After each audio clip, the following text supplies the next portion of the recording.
wait. Don't close the window. I want something for me. I'm not born. Something moves across Liam's face. Disgust, maybe?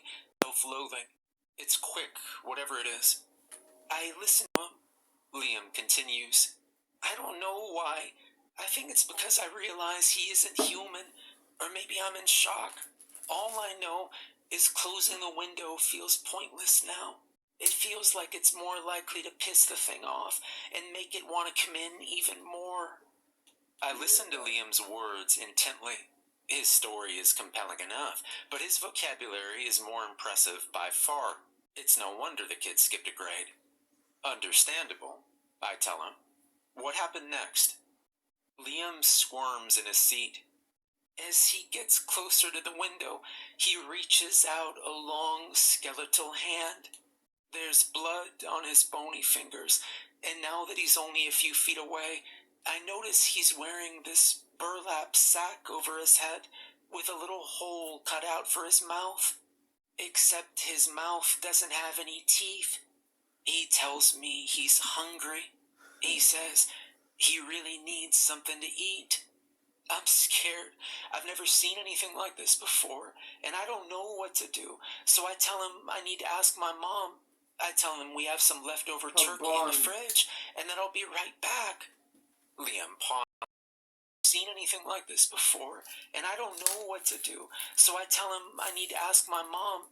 I tell him we have some leftover turkey in the fridge, and that I'll be right back. Liam pauses, and it's like his world is falling around him. His eyes are bloodshot, and I wonder when he last blinked. The man grabs me by the arm, and it hurts. He tells me my mom doesn't need to know. He says he came to my window for a reason. He pulls me closer, and his grip really hurts. And when he whispers in my ear, it aches. It feels like it's cutting the inside of me. He says I'm special. My eyes glance up to the camera in the corner of the room, and I raise an eyebrow. I know my supervisors are watching. Special, I repeat. Why? Liam shakes his head. He's back to tugging at the strings of his hoodie. I don't know. He asks me again if he can come in, and I tell him I have to ask my mom. But at this point, I'm not planning to ask her anything. I'm just going to tell her there's a psycho out there, and we need to call Dad and the police and wake the neighborhood up. He tells me if I don't invite him inside, though, he's going to add my blood to his hands. Then he runs a finger across my cheek, and it's cold, searing cold. He asks me if he can come inside again. He says he's hungry, and he just wants a bite to eat, and then he'll leave. Promise, he says. Liam takes a shuddering breath. His eyes are closed. The smiling animals aren't working anymore, if they ever did. He's alone with his thoughts now. They're tearing at him, picking away at his mental state, and in his expression, I see the grimaces of grief and regret. You aren't to blame for this, I remind him. What happened was gonna happen whether you were there or not. When he opens his eyes, they're soaked with tears. No, it wasn't. He snaps. It happened because I let him in. It happened because I told him he could get something to eat. I open my mouth and realize there's nothing to say. There are no words that will take away this boy's pain. So instead, I look back to my clipboard. I busy myself writing down the details of the man's request and the boy's reaction. When I'm finished, I have to ask him to continue. I hate myself for it. I always do. He does. I tell him he can come inside, but he needs to be quick. I tell him not to steal anything. Let's pause it. Let's go chill on the back balcony.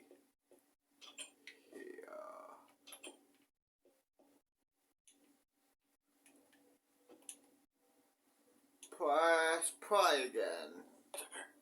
He shakes his head. There's doubt in his eyes. Disbelief. I thought thought he was telling the truth. I didn't think. His words are lost in sobs. I thought he would leave.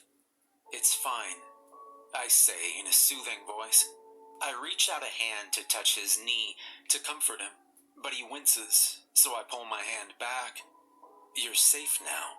She's not, he says. She's not, and she'll never be safe again. I take a breath. It's hard, these interviews. They always are. Children are supposed to be the pieces of the world that are pure and untouched by the horror that humanity perpetuates. They're meant to be idyllic, fantastical, and too often they're not. I'm sorry to interrupt, I say. Go on. Liam's sobs taper off into a frown and then a snarl. Rage replaces despair. That's when he told me his name, Mr. Gallows. He tipped his top hat to me and said, "Nice to meet you." And then he crawled up through the window. Liam reaches up a hand, wiping away the evidence of tears.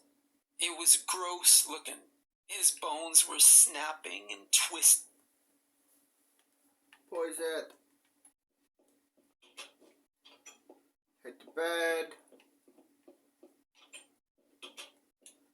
See you guys in the morning, yo.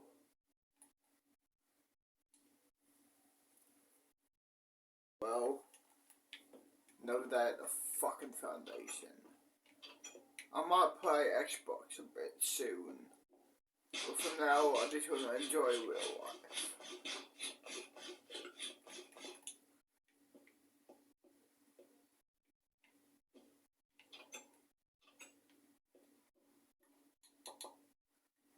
One, two, three, action. Go down here. Jump.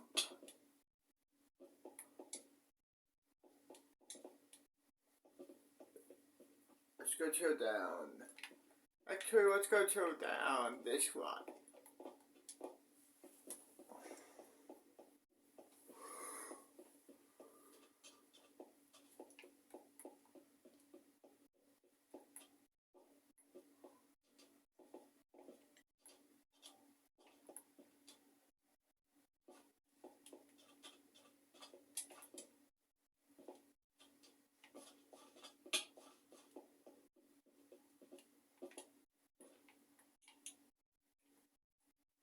Press play. As he hunched over, lurching through the opening. The window's not that big, maybe large enough for me to fit through, or another 12-year-old, but not a full-grown man. And Mr. Gallows was much bigger than anybody I'd ever seen. Mr. Gallows, I mutter, staring at the name on the sheet. It's not an entity I'm familiar with. My preliminary research didn't come up with any leads either. Whoever this legend was in life, he certainly didn't make much of a name for himself. Once more, I raise an eyebrow to the cameras and my supervisors watching from the other room. I wonder why this event is so important to them. How tall was he? I ask. Tall enough that even on all fours, his back scraped along the ceiling. He had to crane his neck down to look at me, and I could just barely see his eyes through the burlap sack he wore over his face. He asked me to show him to the kitchen. So I did. I walked him to the fridge and opened it, and when the light came on, I saw Mr. Gallows was wearing this old, raggedy suit that looked like something from the 1800s, covered in dust and moth holes. My hands shook as I pulled out the leftover turkey, but Gallows didn't notice. He was too busy humming. It sounded like an old song, a really old one. I don't remember the tune. Liam pauses before adding, I'm sorry. That's fine, I say, jotting it down onto the clipboard. These are interesting details. The intense cold, antique apparel, and out-of-date song certainly lead me to believe we're dealing with a ghost. Is the food to his liking? Liam shrugs. He looks uncomfortable again. He's shaking, shivering. There's something about him that's different, like he's having some kind of reaction. Are you feeling all right? I ask. He nods furiously. Yes, I'm fine. I give him the plate of turkey, and the man asks me how he's supposed to eat it. I tell him I don't know. Can't you just swallow it? He snarls, clacking over the kitchen tile and putting his face right next to mine. He tells me there's more room for blood on his fingers. Lots more. I'm whimpering, and I tell him I don't know what he wants. He tells me he wants some teeth so he can eat. He opens his mouth and shows me his empty gums, swishing his tongue around some. Then he reaches up a hand and forces my mouth open. You've got a nice set, he says. I'm starting to panic. My legs feel wobbly and my head's spinning. I think maybe if I can change the subject, I can bide my time long enough for my mom to wake up, and then she'll see what's going on and call the cops or Dad. I don't want to scream, though, or be too obvious, because I think this guy, this creature, doesn't have any qualms about murder. So I keep my mouth shut, mostly. I stick to safe topics. Like what? I ask. Like what he had for me. Yes, I have something for you. Then I want something from me. These were among the first words Mr. Gallows spoke to the boy. A bargain, one innocent enough. Of course, to entities like Gallows, such deals are usually deceptions, or a means to an end. They allow the creature to broker for horrors too terrible to put into words. What did he have for you, Liam? Tears slip down the boy's gaunt face. He raises a sweater sleeve, wiping them away before sniffling. He had a message. Liam's nose is running, and he looks sickly, unwell. He said it was from somebody. Just some words. Liam's eyes stare at the floor, and he crumples into a ball of hoodie and jeans. He wipes his runny nose on his knees and makes himself small. I didn't understand him. Is this your friend? I let that roll around in my head for a while.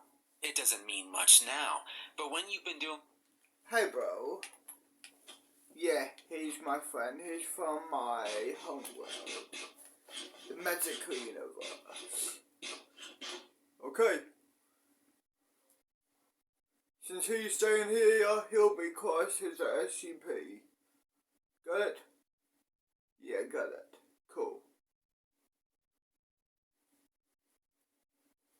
Well, I'll let you two catch up. See ya.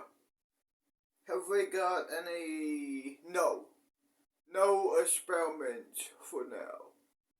Good. Okay, see ya. Well, you two, chat or whatever. You teenagers do these days.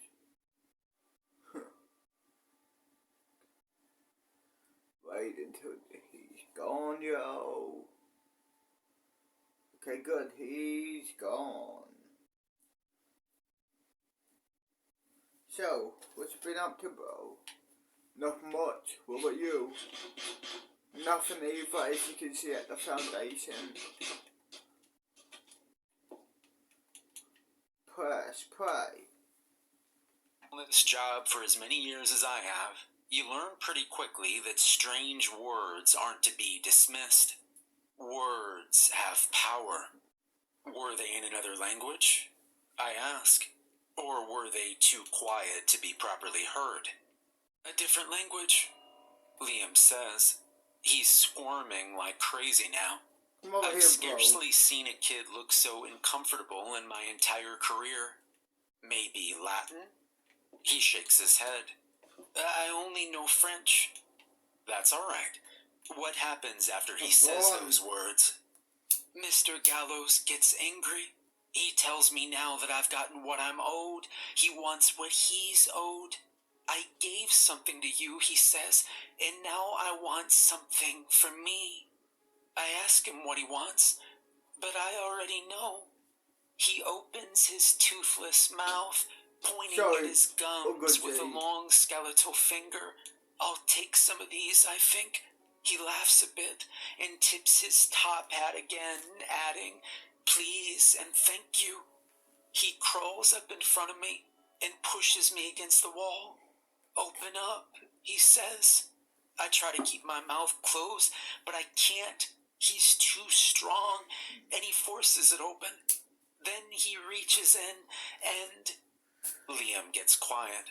His mouth hangs open, and he reaches a hand up, feeling where 3 of his front teeth should be.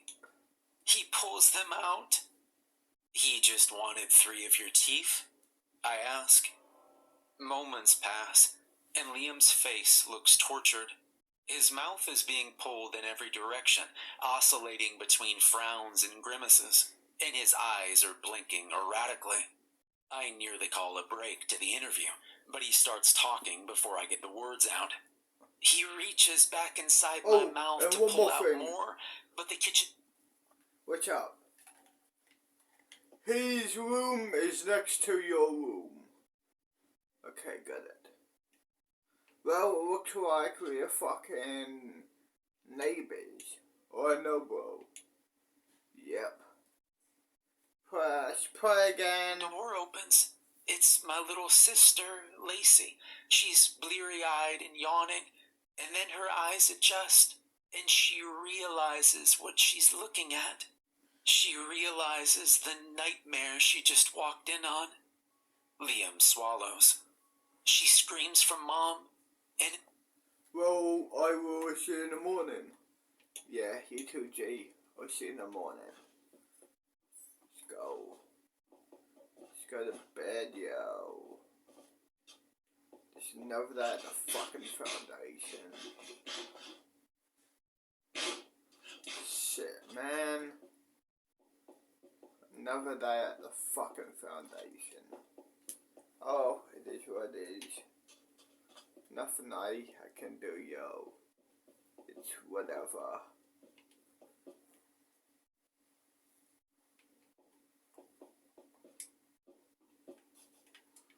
So he must live over there, up there.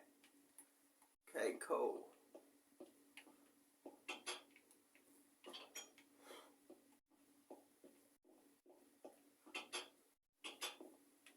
I'll see you in the morning, yo. It's another day. 7 in the morning, yo.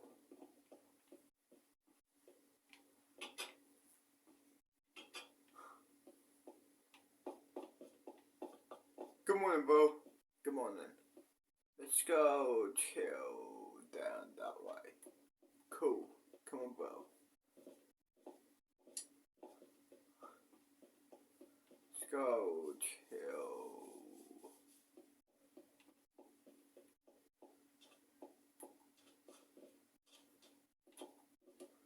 Over here will do. Actually, no. Let's chill in this area here. I don't know if we are allowed to go out there or not. Probably not. So, yeah. So let's just chill here will do, yo. Fair enough, bro. Oh no, G. Yep. Let's go over here. Then over here. Then press play. In the blink of an eye, Mr. Gallows stampedes across the kitchen and wraps a hand around her mouth. Shh, little girl, he says, using his other long arm to pet her hair. Then he puts his face close to hers, and he opens his mouth again, showing those toothless gums. He whispers to her to be quiet. He says as long as she doesn't scream again, he won't kill her. My pencil flies across the clipboard. This is likely the defining moment of the event. The moment that Mr. A Gallows blunt for murders day. Liam's sister, I keep my ears open and brace for the worst. He moves his hand from her mouth. Liam continues. Lacey's silent, and so am I. Part of me is hoping that Mom heard Lacey scream, but another part of me knows better. I think Lacey does too. Heck, even if Dad were home, I doubted it would make a difference. Mr. Gallows was too big. We needed a SWAT team. I offer a consoling smile. It's likely a SWAT team would have been equally ineffective. You did what you could, Liam, with what you had. You didn't want anybody to get hurt. That's very brave. He looks down. His expression is despondent, but he doesn't wait for me to prompt him. He keeps talking, like I never said a thing. Mr. Gallows opens Lacey's mouth. He slips a finger inside of it and feels her teeth. He's looking at her through that burlap sack, and he's mumbling to himself, but I can't make out what he's saying. Eventually, he turns to me and says, "These are new, aren't they?" I know he's talking about her teeth. She's a year younger than me, but she's gotten most of her adult teeth by now. He taps on them, and it makes a clicking sound, bone on bone, and then he pulls away. He looks back and says, "These will do." And then Liam goes quiet. His body quakes, his eyes bulge. It's like he's trying to contain something, whether it's a furious rage or tumultuous despair. Whatever it is, it's desperate to get out. He doesn't want it to. Mom appears in the doorway, wearing her nightgown. All the color is gone from her face. She's looking from me with my mouth full of blood and 3 missing teeth to the monster standing over Lacey. She snaps, snatching a knife from the kitchen counter, and runs at Mr. Gallows. I chew on my pencil eraser. It's a foolish gesture, but one I can understand. As a new parent myself, there's very little I wouldn't do to protect my baby. Your mother attacked Mr. Gallows. Liam nods. It takes him a while to get the words out, like he's trying to do it without letting something else slip. I feel for him. It's difficult for children to keep their emotions in check, particularly when recounting traumatic events.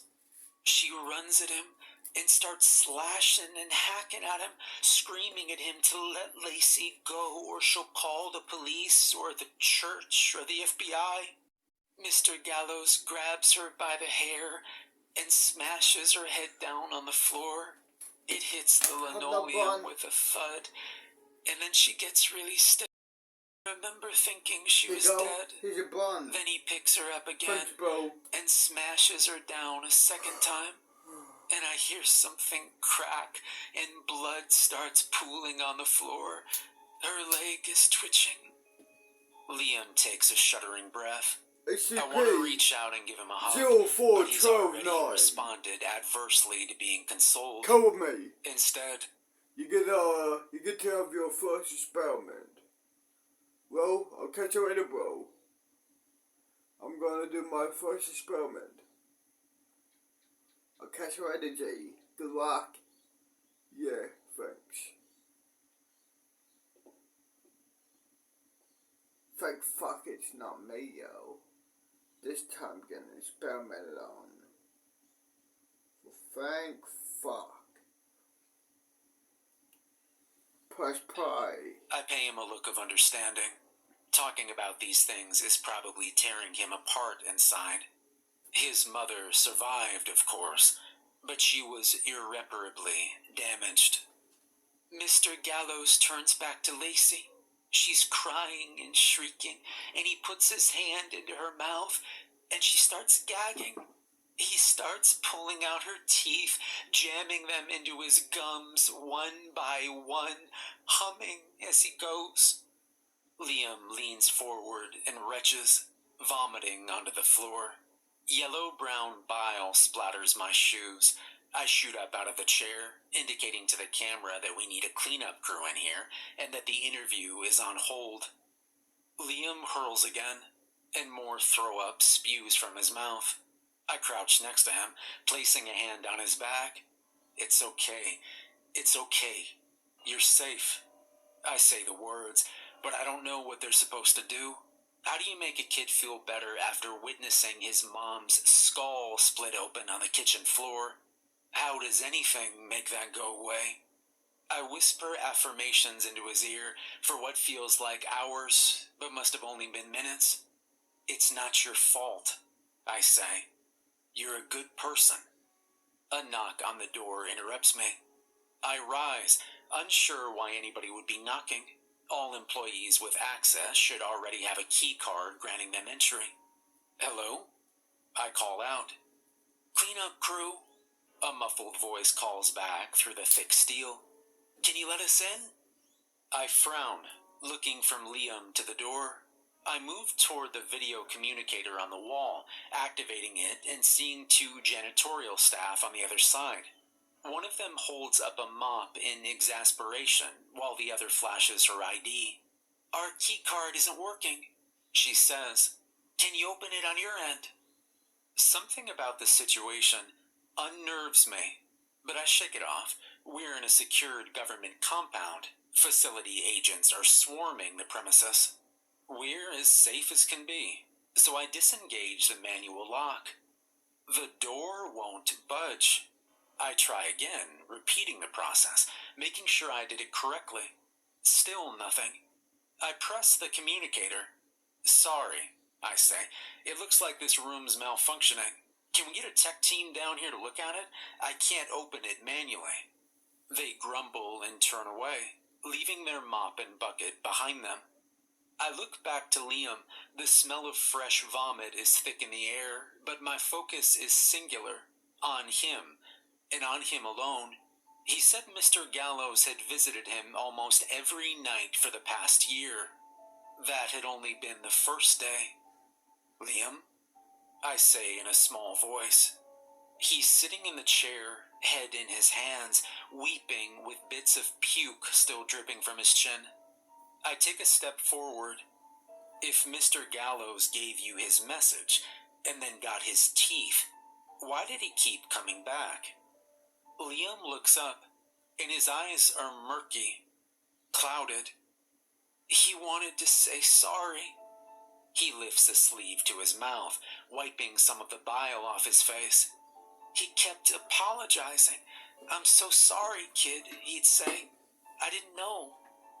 Sorry for what? I ask. Killing your sister? A howl envelops the room, and Liam breaks into quaking sobs. The lights in the room flicker. There's a clatter to the right of me, and I look down and see toy building blocks shifting across the floor. On the wall, the cartoon animals aren't smiling anymore. They're slowly melting away. Liam's face is ugly now, and he's crying as hard as I've ever seen. He didn't know who I was, he chokes out. He thought I was just another kid. My heart races as steam hisses from Liam's eyes, and I realize the tears are evaporating even as they form, dying in the smoldering blaze of his pupils. A wind picks up in the room, tearing the posters from the walls and casting toys into a tornado of color. Hands behind me, I stumble backward and try the door again. It won't budge. I'm trapped. My eyes drift up to the camera on the ceiling, but the red recording light is off. I'm alone. It's just me now. I take a breath, inhaling the fumes of vomit and sulfur, and I wonder if death is going to be half so bad as all these monsters make it seem. Who are you? I ask, and I'm unable to keep the terror from my voice. Are you Mr. Gallows? Perhaps the kid is possessed. I've seen it before. No, Liam whimpers. I'm a bad person, though. I'm an awful person. Why did Mr. Gallows... I'm almost shouting now, as the tempest rocks the entire room. Why did he feel the need to keep apologizing? Learning blocks and toy trucks ricochet off the wall, narrowly missing my face. He was scared. Liam bawls. He was scared I would hurt him if he didn't. Why? The gale stops. The toys fall with a clatter, and the animals on the wall aren't melting anymore. They're beaming with the same fake smiles they've always had. My breath heaves in my chest, my legs quiver, and my hair is a mess, but I'm alive. I'm okay. Liam sits quietly in his plastic chair. He's staring at Bugs Bunny on the carpet. His small hands are clenched into fists, and whatever fire once burned in his eyes is now extinguished. He's just a boy again. The broken, trembling boy I promised I would save. I'm no longer sure I can. Liam, I say, taking a nervous step forward. Is it okay if we talk? He doesn't say anything, but he nods. Why was Mr. Gallows afraid of you? I do my best to maintain a calm tone, but my voice is all over the place. I can barely keep myself from stuttering. Did it have something to do with what just happened? Silence. He's whimpering again, and his hands are tugging at the strings of his hoodie like his life depends on it. Tears litter the carpet around him. I'm sorry, he says. I didn't mean to. It's okay, I say, moving closer to him. My legs feel like jello, and my mind still untangling itself from what it just witnessed. I can tell you're a good person, Liam. Liam turns to me, and there's fear in his features. He closes his eyes, clenches them shut, and he winces in pain. It's hard, he says. It gets harder every day. I take a few more steps forward, and I'm back to my chair. I sit down in it, brushing hair from my face and taking a deep breath. My eyes snap up to the camera. It's recording again, and I know they're watching. I wonder if they witnessed the scene that just unfolded. They probably already knew, I decide. They were expecting it. I say, in a careful tone. Why was Mr. Gallows afraid of you? His blue eyes appear, one blink at a time. He looks small in his chair, and when he speaks, his words are faint. I barely hear them. He's afraid I'm here to kill him. A smile plays at the corner of his lips, and he grips his face with both hands. Agony fills his eyes, and his next words leave a mark that no response can fill. They crash around me like a carpet bomb. I'm afraid I'm here to kill all of us. Once more, my eyes dart up to the camera. Is this what my supervisors were after? Is this the real event? Am I the one experiencing it? What makes you think that? I say, and my words are clipped, breathless. Fear has wormed its way into me. I'm one of them, Liam says, clutching a fistful of hair.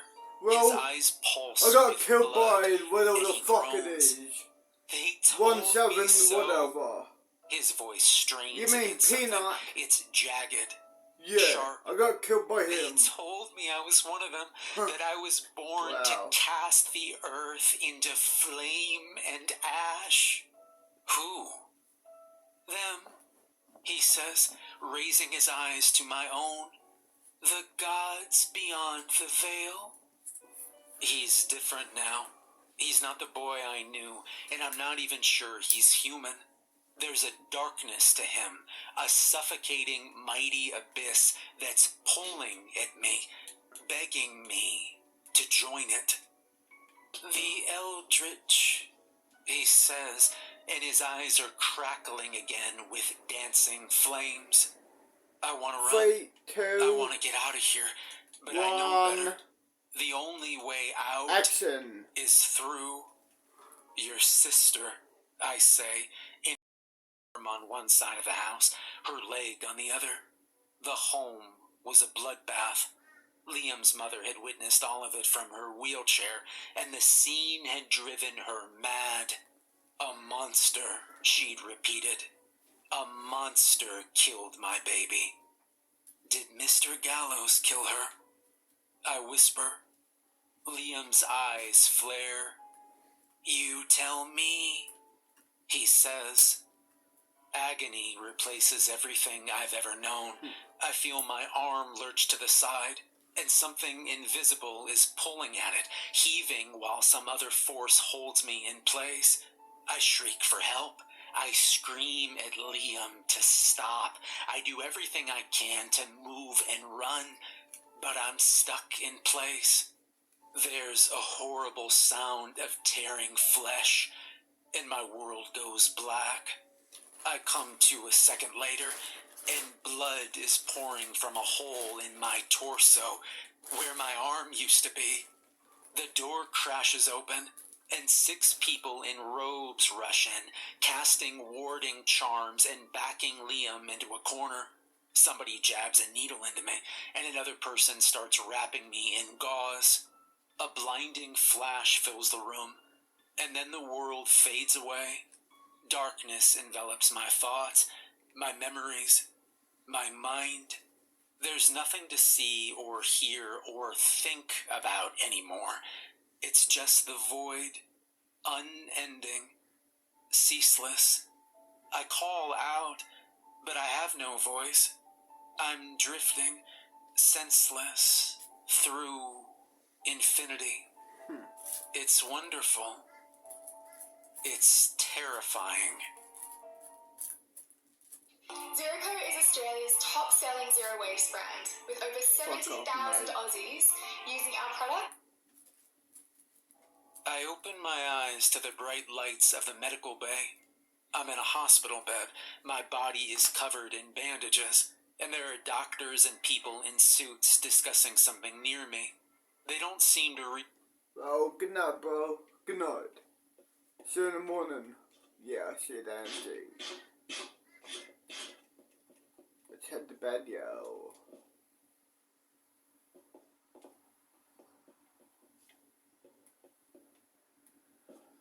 My room? No, that's my friend's room. This is my room here. My area here. See you guys in the fucking morning, yo. Gang gang.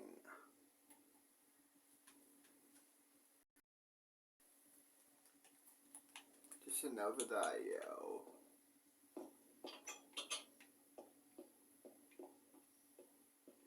Another day at the fucking foundation.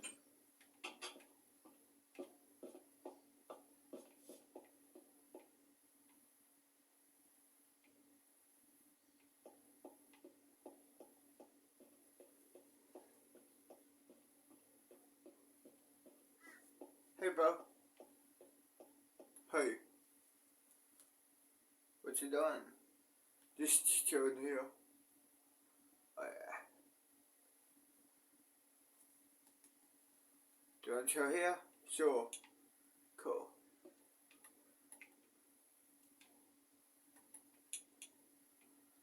Press play. realize I'm awake. I try to open my mouth to speak, but it's too hard, so I just listen. He's the one then. The conclusion. Seems like it. Didn't expect him to go nuclear back there, though. Talk about teenage angst. A laugh. A woman. No kidding. Honestly, it's a wonder this guy survived. Word is he was right beside the kid when it went down. Looking at him, I'm not surprised. Another voice. Male. I've never seen so much necrosis. You remember Jacob? The dickhead from Public Affairs? Oh, yeah. Don't get me started on Jacob. Well, he was by earlier giving us all the rundowns. If anybody asks, the damage was caused by a gas leak, that's all. But he slips a few extra details. Oh, spill the beans. There's a clattering sound, steel on steel, surgical instruments being sifted through. I'm still too weak to speak, too weak to move. Apparently, they sent in warlocks to deal with the kid, and all of them ended up piles of salt.